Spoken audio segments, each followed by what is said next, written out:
जायाचे हे शरीर जाईल क्षणात, जायाचे हे शरीर जाईल क्षणात, कहा गोपीनाथ भेटेची ना। तुम्ही संत सारे कृपेचे सागर, निरोप हा फार सांगा देवा। अनाथ अज्ञानी कोणी नाही त्यासी, पाया पे विठ्ठला ठेवी मज। तुका म्हणे ऐशी करा निर्वण, तुका म्हणे ऐशी करा निर्वण, मग तो रक्षील माझे। तुम्ही संत सारे कृपेचे सागर, निरोप हा फार सांगा देवा। विठ्ठल विठ्ठल विठ्ठल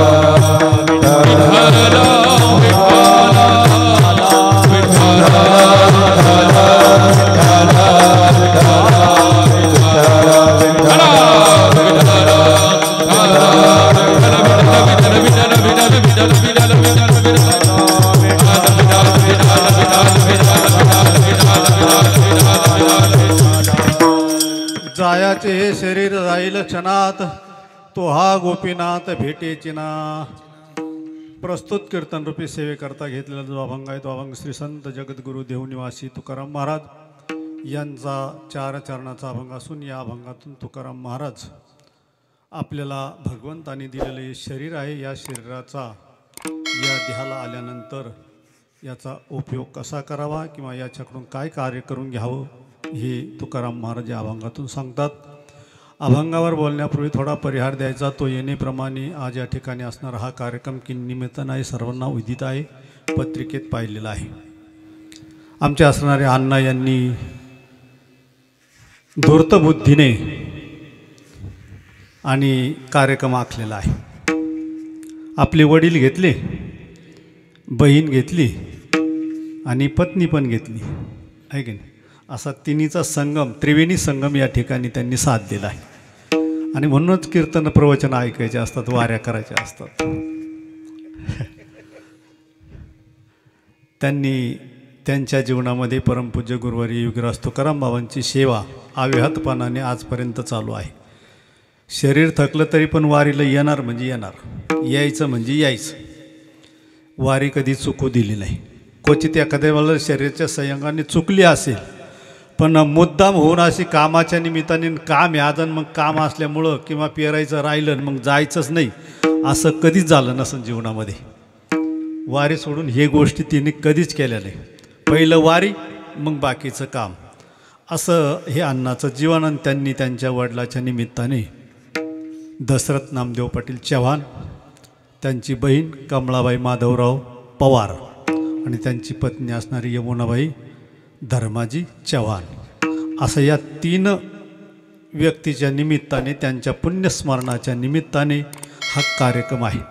आणि हा कार्यक्रम असल्यामुळे त्यांनी मला आमंत्रण दिलं। तब्येत बरी नाही, पण आता त्यांचे बाबावर उपकार म्हणायला पाहिजे, कारण वारी बाबांची केलेली आहे। आणि बाबांची वारी करत असताना त्यांनी कधी सुखदुःखाचा विचारच केला नाही, मग आपण तरी का करायचा। मी त्यांना म्हणलं मी अर्धा तास का होईना पण करलच कीर्तन, नाही म्हणलो नाही। कारण त्यांनी आत्तापर्यंत बाबांची सेवा, माऊली बाबा असेल, गोविंद बाबा असेल, परमपूज्य गुरुवारी काशीनाथ बाबा असेल, आणि आजही ते वारीला येतात। जसं जसं त्यांचं प्रकृती असेल त्याप्रमाणे वारीला येतात। बरेचसे लोक या ठिकाणची वारीला येतात, त्यांनी वारी चालू ठेवलेली आहे। आणि ही वारी चालू ठेवणं याला विश्वास, श्रद्धा, प्रेम, भक्ती या सगळ्या गोष्टी लागतात। आणि त्या गोष्टी त्यांच्याकडे असल्यामुळे त्यांनी कुठंही न जाता बाबांची कास धरून आणि आत्तापर्यंत त्यांनी आपलं जीवन व्यतीत केलेलं आहे। आणि म्हणून त्या जीवनाचं सार्थक व्हावं याकरता त्यांनी हा कार्यक्रम आवर्जून या ठिकाणी आपल्याकडून दानपुण्य घडावं, काहीतरी पुण्यप्राप्ती व्हावी, त्यांच्या निमित्ताने काहीतरी व्हावं, आणि या निमित्ताने त्यांनी हा कार्यक्रम या ठिकाणी आयोजित केलेला आहे। म्हणून या ठिकाणी या कार्यक्रमाच्या निमित्ताने ही सेवा आहे। या सेवेमध्ये प्रकृती बरी नाही, पण आता सेवा काही ठिकाणी करावीच लागते। म्हणून या निमित्ताने आज या ठिकाणी आमंत्रित केल्यामुळं यावं लागलं। एकादशी होती, मग मी दुसऱ्याला सांगितलं कीर्तन, मला डबल कीर्तन तर काही शक्य होत नाही, एकच होणं अवघड.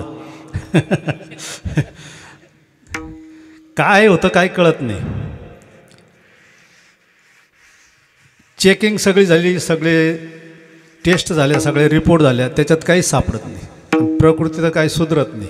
डॉक्टर म्हणतं हे होतं कसं, घडतं कसं, त्यांना समजा आपल्याला काय समजायचं आतल्या आत काय होतं ते. आणि म्हणून त्या गोष्टीनं काय असतं, माणसाचं प्रारब्ध असतं. आणि प्रारब्ध एकदा जोपर्यंत अनुकूल आहे ना तोपर्यंत अनुकूल राहते. एकदा का प्रतिकूल झालं का त्याला काहीच करता येत नाही. मग तो कोणी महात्मा असो, नाही तर साधारण व्यक्ती असो, संसारिक असो, कोणी केव्हा कोणी असो. जे जे लिहिले प्रारब्धी, जे जे लिहिले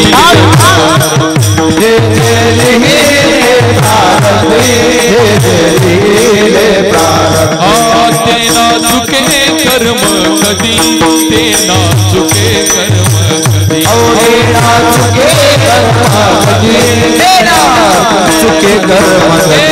होणारा सारी बुद्धी कर्म रेखाटलेला, होणारा सारी बुद्धी कर्म रेखाटलेला, होणारा सारी बुद्धी कर्म रेखाटलेला, होणारा सारी बुद्धी कर्म रेखाटलेला.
लागतं, भोगल्याशिवाय संपत नसतं. म्हणून ते भोगाला आलेलं ते भोगावंच लागतं आणि भोगल्याशिवाय संपत नसतं. म्हणून ज्या वेळेला भोग संपल त्यावेळेला साधा एखादा डॉक्टर किंवा एखादा देवलशी आलं तरी त्याचं रिपेअर होईल. एवढे डॉक्टर करून आलं ना तुम्ही, आणि एक साधारण न त्याचा गुण येईल असा जरी मिळाला तरी एखाद्या वेळेला त्याचा गुण येऊ शकतो. ही प्रारब्धाची गती आहे. आणि ती प्रारब्धाची गती एकदा संपली का दुःख जायला वेळ लागत नाही. आणि हे प्रारब्ध असं प्रत्येकाच्या वाट्याला येत असतं थोडं थोडं, आणि त्याच्यामुळं सुखदुःख भोगावे लागतात. जोपर्यंत धोतर खोसून होतं तोपर्यंत काय नव्हतं. आणि हे प्राप्त झालं त्याला लगेच काय बाधा झाली काय कळलंच नाही, आहे का नाही. सुखाचे दिवस आले आणि त्याला बाधा होऊन गेली. बाधा एवढी झाली का काय खायचं काहीच खायचं नाही, काहीच कळत नाही खाल्लेलं. आंबट खातं का तिखट खातं का गोड खातं काहीच कळत नाही, फक्त खायचं म्हणून खायचं. म्हणजे एवढं प्रारब्ध कठीण असतं. ते एकदा का ते भितलं का ते त्याला माहीत राहतं काय प्रारब्धाची गती राहते. आणि ती जाणं तेवढं काय सोपं नाही, ते पूर्ण त्याचं घेतल्याशिवाय ते जात नसतं. म्हणून प्रारब्धाच्या गतीनुसार हे सगळं घडत असतं. आणि ते घडत असताना आता लोकाची भावना असते, श्रद्धा असते, प्रेम असतं, ते वेगवेगळे उपाय सांगतात, हे करतात. पण मग आता त्याला नाविलाज होतो. काही गोष्टी टाळाव्या लागतात, काही कराव्या लागतात, काही नाविलाजानं घ्याव्या लागतात. आणि याच्यातून हे सहजी जावं लागतं. आणि असं हे प्रारब्ध आणि त्या प्रारब्धाच्या गतीमुळं आता म्हातारपणापेक्षा म्हातारपण वाटायला लागलं. इच्छा राहत नाही, इच्छा कमी होऊन जाते एकदम. म्हणून असं हे प्रारब्ध आहे. या प्रारब्धाच्या नुसार प्रकृतीचं जरी नसलं तरी पण काही ठिकाणी त्यांचे प्रेम असतं, त्यांचे उपकार असतात. आणि त्या प्रेमाच्या पोटी, उपकाराच्या पोटी यावं लागतं. त्यांच्या उपकारातून उत्तीर्ण होण्याकरता त्यांची सेवा करावी लागते. बाबा एवढे थकले तरी दवाखान्यात होते, तरी म्हणे मला सदाफळाच्या कीर्तनाला जायचं, त्यांचे उपकार आहे माझ्यावर. डॉक्टर म्हणे तुम्हाला जाताच येणार नाही, म्हणे मला 2च तास सोडा, मी परत तुमच्याकडे येतो. आणि त्याच दिवशी समाप्ती झाली. असं काहीचे उपकार असतात आणि त्याप्रमाणे करावं लागतं. तसं अण्णाचे फार मोठे उपकार आहे. या गावचे सुद्धा फार मोठे उपकार आहे. या गावची बरीचशी मंडळी आजही वारी करत होते म्हातारे. आता तरुणांनी दिली सोडून, पण म्हातारे करत होते. म्हणून अशा या परिवाराचा जो संबंध बाबाशी निर्माण झालेला आहे, परिवारातला संबंध आहे. आणि त्या संबंधामुळं आज या ठिकाणी ही कीर्तन आहे. या कीर्तनाकरता घेतलेला अभंग जो आहे तो तुकाराम महाराजांचा आहे. तुकाराम महाराज या जीवनाचं सांगत असताना तुकाराम महाराज सांगतात, हे शरीर आहे आणि हे शरीर दिलेलं आहे, हे आणलेलं आहे. जसं आता आपण या कीर्तनाला आलेलो आहे, मग कीर्तनाला आल्यानंतर सर्व सामुग्री आपल्याकडे राहत नाही, नसते. मग त्याच्याकरता कोणाचं तरी आणावं लागतं, टाळ, पखवाज, विणा आणावं लागतं. मग आता तो आणलेली जी वस्तू आहे ती परत करावी लागते का इकडंच मोडून खावी लागते, परत द्यावी लागते. तसं ह्या ज्या वस्तू आपण प्राप्त केलेल्या आहे, कीर्तनाकरता प्राप्त केलेल्या आहे, आणि त्या प्राप्त आणलेल्या दुसऱ्याच्या आणलेल्या आहे. मग दुसऱ्याची आणलेली वस्तू त्याला आपलं कार्य झालं का त्याला काय करावी लागते, परत करावी लागते. आणि परत नाही दिली तर मग त्याचं हे होत नाही उपयोग, ती द्यावीच लागते. तसं तुकाराम महाराज म्हणतात, हे शरीर जाणार आहे, जायाचे हे शरीर जाईल क्षणात, त्याला केव्हा जाईल हे आपल्या हातात नाही, हे जाणार आहे. आणि हे उसनं आणलेलं आहे. हा देह कसा आणलेला आहे, उसनं आणलेला आहे. हे 5 जणांकडून प्राप्त करून घेतलेलं आहे, एकाचं नाही. त्याच्यातही 5 जण वाटेकरी. देह हा उसना आणला 5चा, शेकी ज्याचा त्याचा देणे लागे. ते 5 जणांचं मिळून आणलेलं आहे. मग ते 5 जण जे आहेत, एक वायुतत्व आहे, एक पृथ्वीतत्व आहे, अग्नितत्व आहे, एक पाणीतत्व आहे, आपतत्व. असे हे 5 तत्व आहे. आणि या 5 तत्वाचं मिळून हे शरीर झालेलं आहे तयार. आणि हे शरीर होत असताना हे कुठं झालं, आईच्या गर्भामध्ये झालं.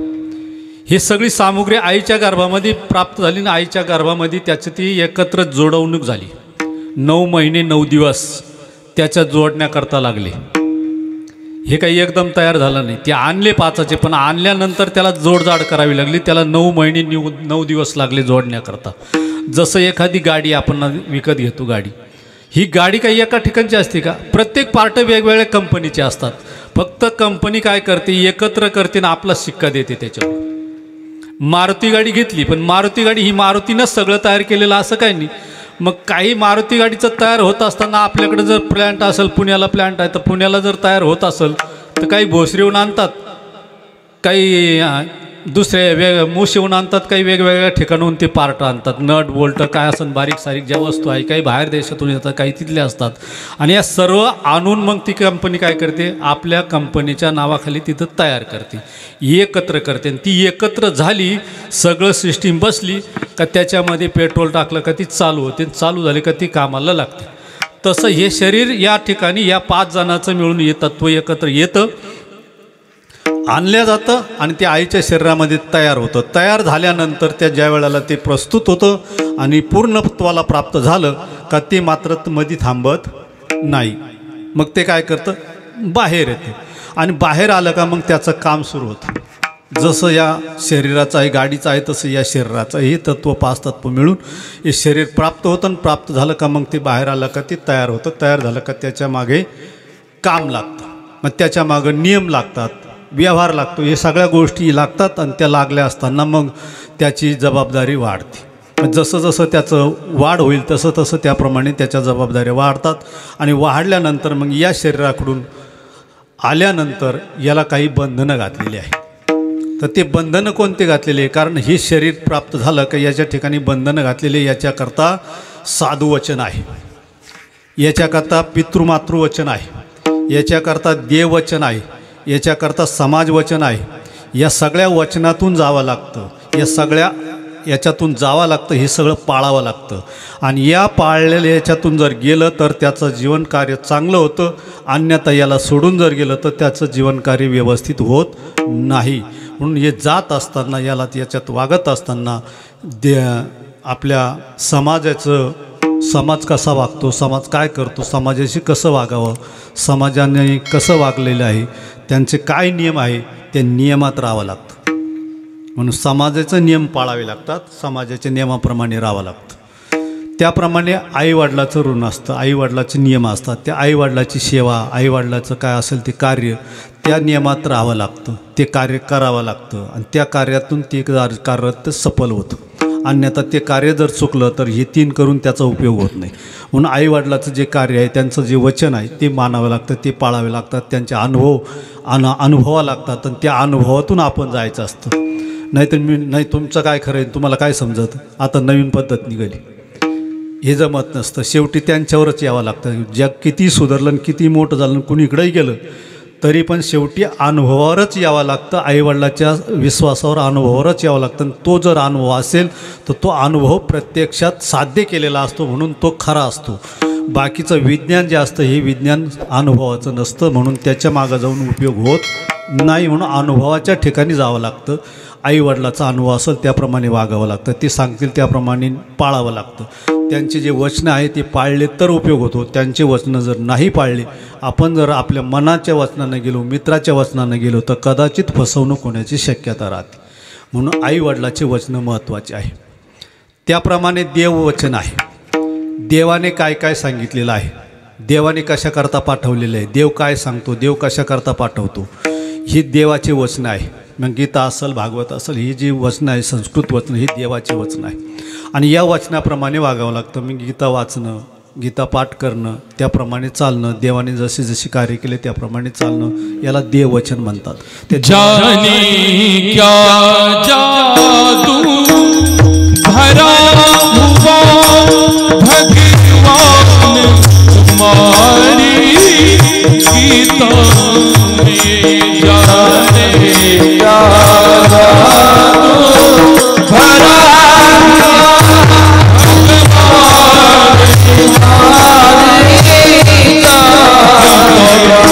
चुकी चुकी का अनुभव जुड़ा हुआ, चुकी चुकी का अनुभव जुड़ा हुआ भगवान तुम्हारी गीता में, जाने का भरा हुआ भगवान तुम्हारी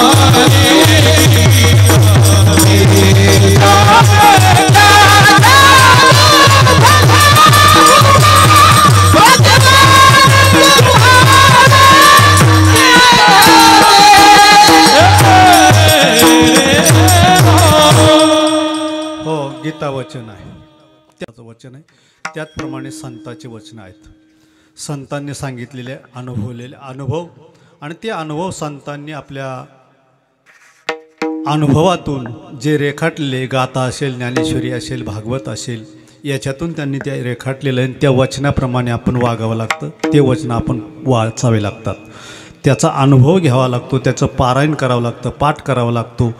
ते केलं तर त्या वचनाप्रमाणे आपल्याला वागता येतं. अन्यथा त्याच्याकडं पाहिलंच नाही तर संत काय सांगते, व्यवहार काय सांगतो, याचं काही गणित लागत नाही. म्हणून संतांचे वचनं आहेत, संतांचे वचनं पाळावे लागतात. आणि हे पाळत असताना हे शरीर 5 जणांचं उसणं आणलेलं आहे.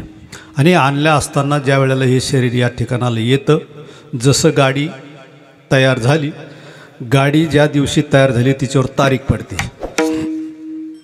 मॉडेलची तारीख असते, वर्षाची तारीख असते की ह्या तारखेला ही गाडी तयार झाली. तिची तारीख तिच्या बॉनेट याच्यावर लिहिलेली, बॉडीवर लिहिलेली असते. आणि मग ती एकदा गाडी तयार झाली का तिचं आयुष्य ठरलेलं असतं, आयुष्य पण दिलेलं राहतं. गाडी तयार आज झाली पण हिचं आयुष्य किती वर्ष आहे, आता सरकारने 15 वर्ष ठेवलेलं आहे. पूर्वीच्या गाडीला आयुष्य कितीतरी होतं, पण आता लिमिट आलं त्याला. 15 वर्ष हिचं आयुष्य आहे. 15 वर्षानंतर ही काय होणार आहे, किती चांगली ठेवा तुम्ही, जशाच तशी ठेवली, वापरलीच नाही तरी ती कुठं द्यावं लागेल, भंगारातच द्यावं लागेल, स्क्रॅप आहे की नाही. आयुष्य ठरलेलं आहे. तसं या शरीराचं आयुष्य ठरलेलं आहे. ज्या दिवशी हे शरीर आलं का त्याच्या 5व्या दिवशी या शरीराची सगळी लिखाटन होतं. 5व्या दिवशी सगळं रेखाटन होतं. त्याच्या जीवनामध्ये काय काय घडणार आहे, काय काय दिलेलं आहे, काय काय नाही दिलेलं आहे, हे सगळं 5व्या दिवशी लिहिलं जातं. आणि ते लिहिलेलं मात्र कोणाला वाचता येत नाही. ते लिहिलेलं आहे कपाळावर आहे, समोरच्याच भागावर आहे, कपाळावरच आहे. पण लिहिता येत नाही, वाचता येत नाही. लिहिलेलं आहे पण वाचता येत नाही. त्याचं कारण एक आहे, ती लिहित असताना आतून लिहिते आणि आतून लिहून ते उलटं लिहिलेलं आहे. परत लिहिलेलं आतून आणि त्याच्यातही उलटं लिहिलेलं आहे. त्याच्यामुळे आम्हाला वाचता येत नाही आणि ती येत नाही म्हणूनच बरं आहे. नाही तर मेळच राहिलं नसतं कोणी कोणाच्या घरात राहिलं नसतं. आणि ही रात्री 5वीच्या दिवशी लिहिल्या जातं. 6वीची रात्री 9वी संबीजे वाती. ही 6वी काय करते, तिला तो अधिकार आहे आणि त्या अधिकाराप्रमाणे ती काय करते, आपलं रेखाटन करते. याच्या जीवनामध्ये याला काय काय दिलेलं आहे तिच्याकडे यादी येत असते. ही यादी येत असताना ब्रह्मदेवाकडून ती यादी येते. ब्रह्मदेव सांगतात याचं एवढं पुण्य एवढं पाप, ही यादी याची, याला मी पाठवलेलं आहे, जन्माला घातलेलं आहे, याला घडवलेलं आहे. आता याच्या जीवनामध्ये ही जी आहे यादी, याचं पाप किती पुण्य गुणी, याच्याप्रमाणे याला बाकीचे श्वास द्यायचे. हे आपलं जीवन जगतं आणि हे श्वासावर जगतं. कर्मविर्म काय नाही, जेवढे श्वास आहे तेवढंच जगतं. श्वास संपले का तुमचं जीवन संपलं. कर्म राहिलं तर पुढच्या जन्माला भोगायला येतं ते. मग कर्म एका जन्मात संपत नाही. श्वास संपले का तुमचं जीवन संपलं. मग ती श्वास लिहिते, 1 कोटी दिले का 1000 कोटी दिले का 500 दिले का 400 दिले.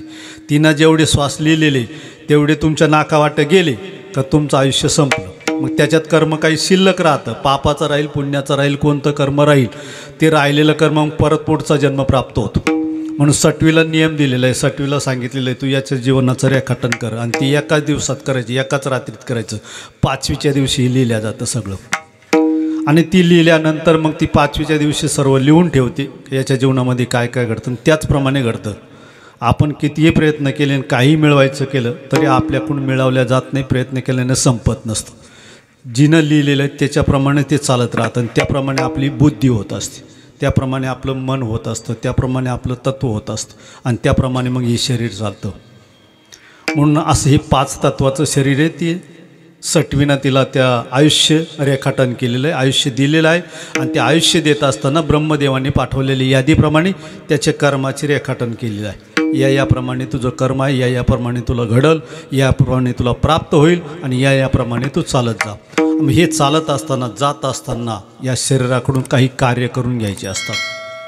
मग ते कार्य करत असताना तुकाराम महाराज म्हणतात हे शरीर जाणार आहे, हे जात असताना याच्याकडून हे नियम दिलेले 6वीनं लिहून ठेवलेले, याचे आयुष्य ठरलेलं आहे, आयुष्याचं गणित नियम झालेलं आहे. आयुष्य त्याच्या पुढं जाता येत नाही, त्याच्या पलीकडं जाता येत नाही, काही करता येत नाही. मग यांनी काय करायचं तर यांनी करत असताना त्या या शरीराला आल्यानंतर जी असणारी देवाची भक्ती, संत सेवा, जनसेवा, ईश्वर सेवा, कुटुंबिक सेवा ह्या सर्व करायच्या असतात. आणि ह्या करत असताना त्यांनी त्या प्रमाणात चालायचं असतं, त्या मार्गाने चालायचं असतं. मार्गाने जात असताना त्यांनी योग्य प्रकारे जायचं. जसं मुलगा एखादा शाळेत गेला, शिकायला गेला, मग शिक्षण घेत असताना त्यांनी काय करायचं, वर्षभर अभ्यास करायचा आणि वर्षभर अभ्यास करून मग परीक्षेच्या दिवशी परीक्षा द्यायकरता जायचं. मग परीक्षा देण्याकरता गेल्यानंतर तो एकदा टेबलवर जाऊन बसला का प्रश्नपत्रिका त्याच्या पुढे येते आणि प्रश्नपत्रिका आल्यानंतर त्याने ते प्रश्न नीट वाचायचे, व्यवस्थित वाचायचे आणि वाचल्यानंतर त्याचं अवलोकन करायचं आणि अवलोकन केल्यानंतर आपण कोणता प्रश्न सोडवायचा कोणता नाही सोडवायचा त्यांनी ठरवायचं. ते प्रश्नपत्रिका देण्याचं काम त्यांचं आहे. हे तुझ्या जीवनात तुला याच्यातून काय काय लिहायचं, तू काय काय तू पाठ केलेलं तू लिही आणि मग तुझ्या नंतर मार्क ठरतील त्याप्रमाणे. तसं ती प्रश्नपत्रिका दिल्या जातील. मग ती वाचल्यानंतर व्यवस्थित वाचली तर बरं, काही व्यवस्थित वाचतच नाही त्याच्यामुळे ते कळतच नाही काय लिहायचं आणि कुठं लिहायचं. आणि मग त्याच्याकरता मध्ये नियम दिलेले सरकारने, तुला जो प्रश्न आठवल तो लिही. मग पहिला लिहायचा तर शेवटचा जरी पहिला लिहिलं, पहिला शेवट लिहिलं तरी चालतो. पूर्वी तसं नसायचं, लाईनशीर लिहावं लागत असं. पण नंतर नियम आले का कुठलाही प्रश्न कधी लिहा, फक्त उत्तर योग्य पाहिजे. आणि मग त्याच्या पुढं प्रश्नपत्रिका ठेवली का त्याने त्याचं अवलोकन करून अभ्यास काय असेल त्याच्या त्याप्रमाणे ती पत्रिका सोडवायची. मग त्यांनी सोडवायची, अर्धी सोडवायची का पूर्ण सोडवायची का एकच प्रश्न सोडवायचा का कोराच पेपर द्यायचा तो त्यांनी ठरवायचा. तसं या जीवनामध्ये आल्यानंतर भगवंताने हे सगळं दिलेलं आहे. दिलेलं असताना या जीवनामध्ये आल्यानंतर, या शरीरात आल्यानंतर त्या जीवाने ठरवायचं का या शरीराकडून काय काय कार्य करून घ्यायचं, कोणतं कार्य आधी करायचं, कोणतं कार्य नंतर करायचं, पापाचं आधी फेडायचं का पुण्याचं अगोदर फेडायचं ते त्यांनी ठरवायचं. आणि त्याप्रमाणे मग समाजाप्रमाणे वागत राहायचं, समाजाचं कार्य करत राहायचं. आणि मग ते कार्य करत असताना जे योग्य कार्य असेल ते योग्य पद्धतीने जर केलं तर मग योग्य मार्ग आणि अनयोग्य जर केलं तर तो मार्ग मात्र चुकीचा मार्ग ठरू शकतो. म्हणून प्रश्नपत्रिका पुढं दिलेली आहे. प्रश्नपत्रिका दिल्यानंतर या शरीराकडून ते कार्य करायचं आहे. मग आता शरीराला कार्य करत असताना भगवंताची सेवा करायची. सेवा करत असताना काही लोक सेवा करतात किंवा जीवनमाधी जीवन जगत असताना काही नियम दिलेले असतात. त्या नियमाप्रमाणे वागावं लागतात. तर त्या नियमाप्रमाणे वागलं तर योग्य होतं, अन्यथा होत नाही. मग एक शेतकरी मनुष्य होता. पण आता त्या शेतकऱ्याला पेरणीचे टाईम आणि पेरणीचे टाईम असल्यामुळे त्याला पेरणीची घाई. मग आता पेरणीची घाई तर पण इकडं काकडा चालू. मग काकड्याला जावं तर पेरणी राहते आणि पेरणीला जावं तर काकडा राहतो.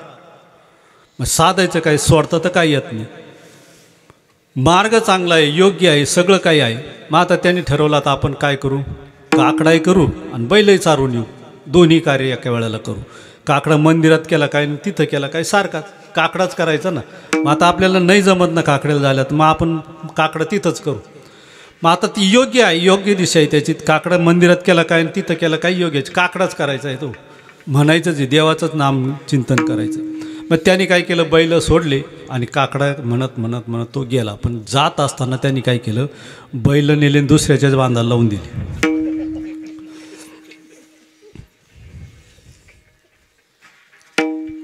काकडा चालू आहे, पण बैल मात्र दुसऱ्याच्या बांधाला घातले. आणि बैल घातल्यानंतर रात्रभर चारले आणि पहाट झाली, झावळवाळ झालं. लोक पाहतील म्हणून मग काय केलं, आपल्या बांधाला आणून लावले आणि मग आरती करायला लागला. जशी जशी आरती करायला लागले तशी बैलही मुंडके हलायला लागले. बैल म्हणते रात्रभर तो काय केला आम्हाला माहिती. आता तो आरती करायला लागला. योग्य आहे का, व्यवहार योग्य आहे का, व्यवहार योग्य नाही आहे. काकडा केला, भगवंताचं चिंतन केलं, पण कृती करत असताना काय केली, वेगळी कृती केली. म्हणून त्याच्यातून काय प्राप्त होईल, पापच प्राप्त होईल, पुण्य प्राप्त होणार नाही. म्हणून करत असताना आपण कार्य काय करतो, योग्य आहे का अयोग्य आहे. मग योग्य करत असताना त्याच्यातून अयोग्य कसं घडतं हे काही समजत नाही. काही वेळाला नकळत होऊन जातं. आणि हे जर कार्य झालं तर त्याच्यापासून दुःख झाल्याशिवाय आई से काहून करा काही, आई से काहून करा काही, आई से काहून करा काही, आई से काहून करा काही.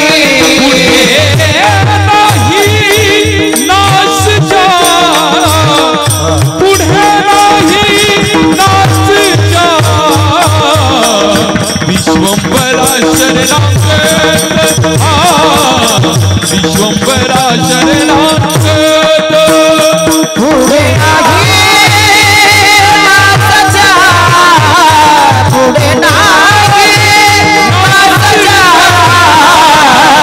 विश्वंभरा शरणागत,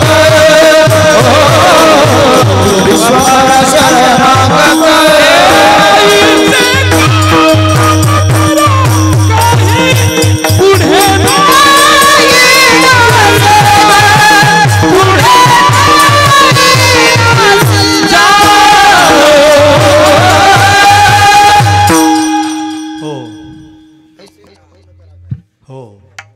असे काय का हो नकारा काही, पुढे नाही नाश जा, जेणेकरून पुढं नाश नाही होईल असं कार्य करा. आणि जर नाश होणारं असलं तर कार्यच करू नका. ठाईचं बैसुनी करा एकच. म्हणून नाश होईल असं कार्य करू नका. आणि म्हणून ती नाश होणारं कार्य न जर केलं तर योग्य होतं. पण मनुष्य काय करतो, नेमकं तेच केल्याशिवाय राहत नाही. हे दिलेलं शरीर आहे, 5 जणांचं उसणं आणलेलं आहे, उसणं आणलेलं त्याच्याकडून काम करून घ्यायचं, काम करून मोकळं व्हायचं आणि मग पुढं पाहायचं. आणि हे काम योग्य केलं पाहिजे. बैल आणला दुसऱ्याचा पेरणी करता, आहे की नाही. बैल दुसऱ्या, याच्याकडे एकच बैल होता म्हणून दुसऱ्याचा शेजाऱ्याचा एक बैल आणला, पेरणी करता आणला.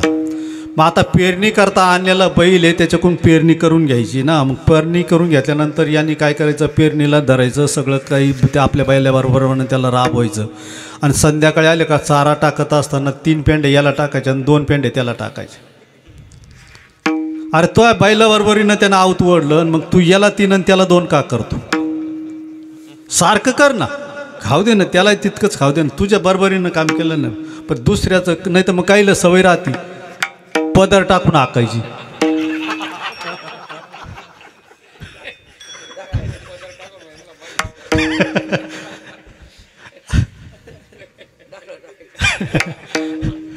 ते पुढे लग्नाला जर गेले बैलगाड्या घेऊन, त्या मालकाचं वाटूळच पार गुडघे इतकं गंज होस तर चारा त्या बैलाला टाकायचं. घरी पेंडी का नाही मिळाना, पण ते पाहुण्याच्या तिथे गेले का लग्नाला का तिथं त्या पेंडीवर दिवसभर घालीतच राहायचं. त्याला पूर्वीचा काळ त्या गाडीत वराड जायचं गाडीमध्ये.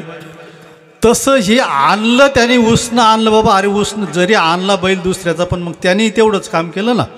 आणि हा जर व्यवहार जर केला तर मग याच्यात काही योग्य व्यवहार आहे का? हा योग्य व्यवहार नाही. मग पुढच्या वेळेला काय होतं, आता याने 2 पेंडे टाकले, त्याच्या बैलाला 3 पेंडे टाकला. पुढच्या जन्मामध्ये हाच बैल होतो, मग तो बैल काय करतो, यालाही बी पदर टाकूनच हाकितो, 2 पेंड्या टाकितो. हे उष्णच आहे, प्रत्येकाचं उष्ण आहे. कोणी कोणाला त्रास देत नाही. बायको नवऱ्याला त्रास देत नाही, मुलं बापाला त्रास देत नाही, घरातलं कोणीच कोणाला त्रास देत नाही, कोणीच कोणाचं वाईट करत नाही. जैसे जाचे कर्म तैसे फल देतो रे ईश्वर. जैसे जाचे कर्म तैसे फल देतो रे ईश्वर. जगी जीवनाचे सार घ्यावे जाणून सत्वर. जगी जीवनाचे सार घ्यावे जाणून सत्वर. जैसे जाचे कर्म तैसे फल देतो ईश्वर. जैसे जाचे कर्म तैसे फल देतो ईश्वर. क्षणिक सुखासाठी आपुल्या कोणी होतो तीव्र, कोणी त्यागी जीवन आपुले दुःख गती करण्याचे.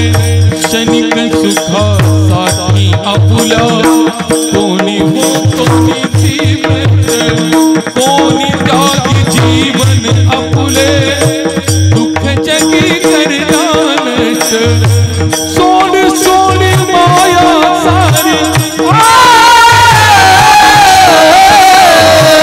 सोड सोड माया सारी आहे जग हे नश्वर. जैसे जाचे कर्म तैसे फल देतो ईश्वर. जैसे जाचे कर्म तैसे फल देतो ईश्वर.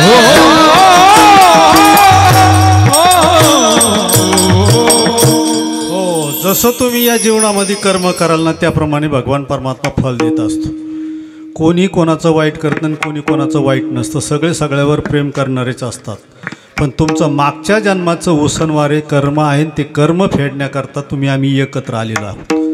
म्हणून तर तुकाराम महाराज म्हणतात, मित्र जन्मती देशोदेशी आणि शत्रू जन्मती एकेकुशी.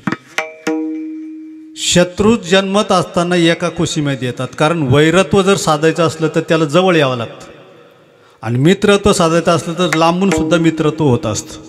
म्हणून मित्र कधी जवळचा नसतो, लांबचाच राहतो. लांबचा भेटला का तो मित्र होतो, आणि एकाच आईच्या पोटातून निर्माण झालेले काय होतात, शत्रू होतात. आणि हे का घडतं, ही भगवंताची करणी, भगवंताची लीला आहे. तुमचं कर्म त्याप्रमाणे आहे. मग ती फेड कशी करायची, लांब जर असला तर फेडेल कसं तो, त्याचा आणि याचा काय संबंध आहे. तो दिल्लीला ना हा मुंबईला, गाठ भेट होऊ शकत नाही, कर्म फेटत नाही. मग ते फेडण्याकरता, त्याचं फेड होण्याकरता एका ठिकाणी आणावं लागतं. आणि एका ठिकाणी आणलं का मग ती वैर साधल्या जातं. भावाभावाचं वैर, बहिणी भावाचं वैर, आई वडला मुलाचं वैर. हे वैर साधण्याकरता आपण एकत्र येत असतो. आणि मागच्या जन्माचे कर्म आहे, आणि ते कर्म ही आपल्याला एकत्र आणतं, आणि एकत्र आणून मग ती वैर फेडल्या जातं एकूणारच. मग कोणी कोणाचं वाईट, कोणताही जीव कोणत्या जीवाचं वाईट करत नसतं, पण ही कर्मामुळं एकूणाराचं वाईट होतं, आणि एकूणाच्या बुद्धीमध्ये तो पालट घडून आणि त्याचं ते वैर साधल्या जातं. मग काही वेळेला काही मुलं क्रूर असतात, आईवडिलाचे खून करतात. काही निमित्त असतं, कारण असतं, छोटंसं कारण असतं, काही निमित्त बोललं, काही झालं तरी तो खून करायला तयार होतो. याचं कारण मागच्या जन्माचं वैर, आणि हे वैर फेडावं लागतं, फेडल्या जातं. आणि कारुसावे न लगे बहु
तुला सनेहा वाजोया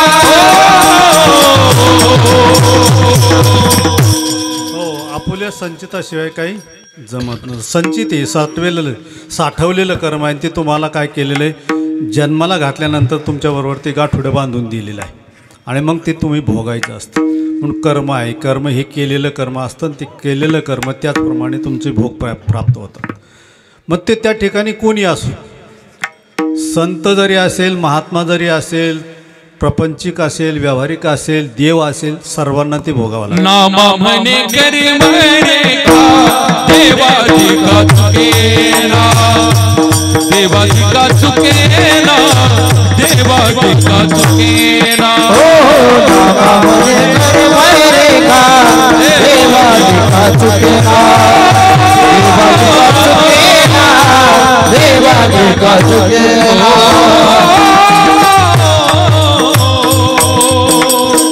हो, नामदेव महाराज सांगतात, कर्म रे काय देवादिकाला सुद्धा तुटत नाही, तोडल्या जात नाही. म्हणून कर्मे निर्वी झाले सगर, मोठा अभंग आहे. कर्माने काय काय गोष्टी घडलेल्या आहे. भगवान परमात्म्याला सुद्धा कर्माने अडवलेले, शंकराला कर्माने सगळ्यांना कर्माने अडवलेलं आहे. प्रत्येकाचं कर्म आहे आणि प्रत्येकाचं कर्म आहे म्हणून या भूतलावर आल्यानंतर हे शरीर जसं आणलं तसं परत द्यावं लागतं. त्याच्यातलं फक्त एकच तत्त्व नष्ट होतं, पृथ्वी तत्त्व. तेवढं नष्ट होतं, बाकी सगळे तत्त्व शाबूत राहतात, तसे तसे त्यांचे परत जातात त्यात. आणि हे आपण जाळतो म्हणून हे तत्त्व काय होतं, पृथ्वी तत्त्व नष्ट होतं. आणि जे जर समजा समाधी दिली तर ते पृथ्वी तत्त्वामध्ये विलीन होत असतं. असे 5 तत्वाचं हे शरीराने आणलेलं आहे, उष्ण आणलेलं आहे.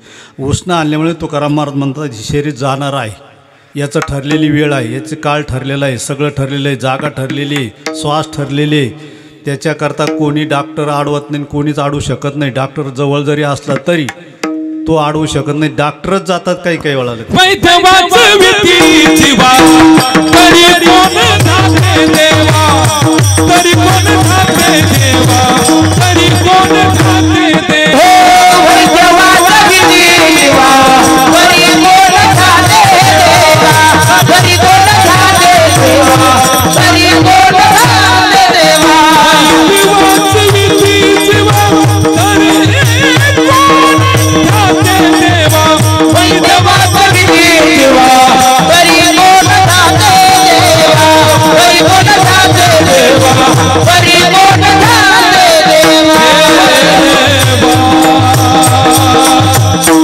या जीवाला जर वैद्य वाचवत असले तर ते देवाला कोणी खाल्लं असतं का? नाही. शेवटी डॉक्टरला म्हणावं लागतं आमचे प्रयत्न संपले, आता त्यांचं काय देवाची भक्ती असेल, देवाची काय कृपा असेल तर जगले तर जगले, नाही तर नाही, घरी घेऊन जा. आणि काही वेळेला कृपा झाली तर घरी घेऊन आल्यावरच चांगले होतात. होतात काही पेशंट असे ऐकत घरी आल्यावर चांगले होतात आणि दवाखान्यात चांगलेच होत नाही. ही देवाची कृपा आहे किंवा देवाच्या कृपेने होऊ शकतं, पण डॉक्टरला काही करता येत नाही. म्हणून ही कर्म आहे, त्या कर्माप्रमाणे शरीर जाणार आहे, क्षणात जाणार आहे. कोणत्या क्षणाला जाईल याचा क्षणभंगूर नाही भरवसा. हो अरे सावध सोडा माया आशा, एका क्षणात जाईल याचा काहीच भरोसा सांगता येत नाही.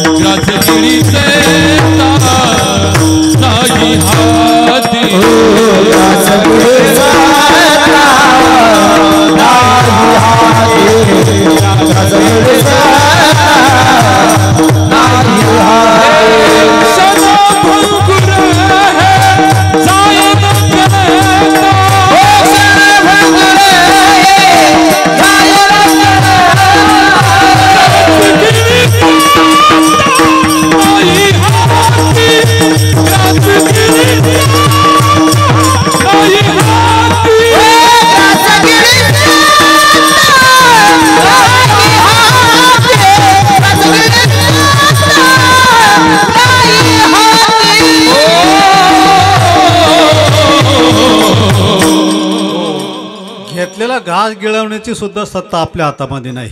एवढं क्षणभंगूर आहे. मासी पाक पाखडी तवही सरी, इतकं क्षणिक हे शरीर आहे. एवढं जाणारं, जलद जाणारं शरीर आहे.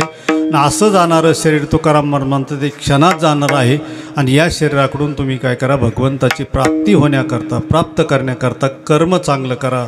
कर्म जर चांगलं करत राहिले, व्यवस्थित करत राहिले, तर मग तो भगवान परमात्मा भेटतो. अन्यथा भेटत नाही. तुकाराम महाराज म्हणतात, मी ती कर्मच चांगलं केलं, पण एवढंही कर्म मी चांगलं करून, एवढंही चांगलं वागून सगळं काही झालं तरी पांडुरंग मला का भेटत नाही? का हा गोपीनाथ पावेची ना. एवढं झालं तरी मला हा गोपीनाथ का पावत नाही, का भेट नाही देत? तर एवढं तुम्ही काय करा, भगवंताला निरूप सांगा द्वितीय चरणात.